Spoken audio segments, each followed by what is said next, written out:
Линди Луис дарува крв со години. Тоа, вели таа, го прави од лични причини. I have the ability. Способна сум да го правам тоа и знам дека не може секој. Знам дека има недостиг.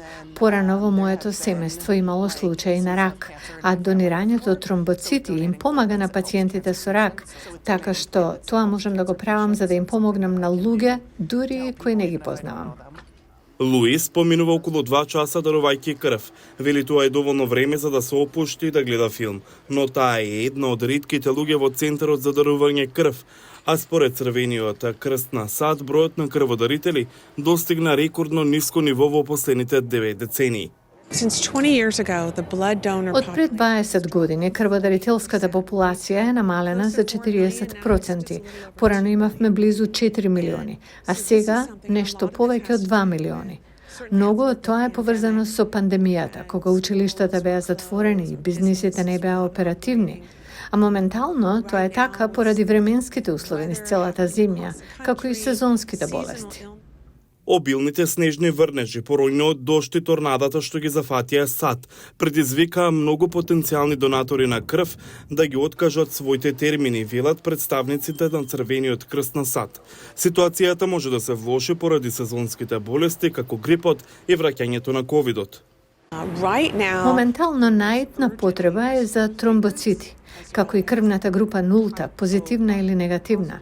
Но на вистина, сега е потребно каква било крвна група за да можеме да го зголемиме целокупното снабдување со крв. Секој постар од 18 години може да донира крв во САД, приближно еднаш на секој 56 дена, а тежината на донаторот треба да надмине 50 килограми. Дин Рубин вели дека доаѓа овде да донира крв на секој 2 месеца. Донирам крв околу 10 години. Имам среќа што сум здрав и мислам дека ова е единствениот начин да помогнам на оние кои ја немаат таа среќа. Во САД крводарителите не добиваат плата, дури и кога недостигот на крв достигнува критични нивоа. Експертите веруваат дека плаќањето за тоа може да ги натера потенцијалните донатори да го гледаат донирањето крв како начин да заработат дополнителни средства и да ги спречат да поминуваат потенцијални медицински ограничувања или основни состојби. Но има некои поволности. Ако донирате крв 3 пати, добивате картичка од $10, а потоа влегувате во лотарија за патување со сите трошоци платени за големиот спортски спектакл Супербол и добивате маички, чорапи и други слични мали подароци. Експертите велат дека на секој 2 секунди на некој во САД му се потребни крв или тромбоциди. Секој човек кој во просек донира 500 мл крв, веројатно ќе спаси живот.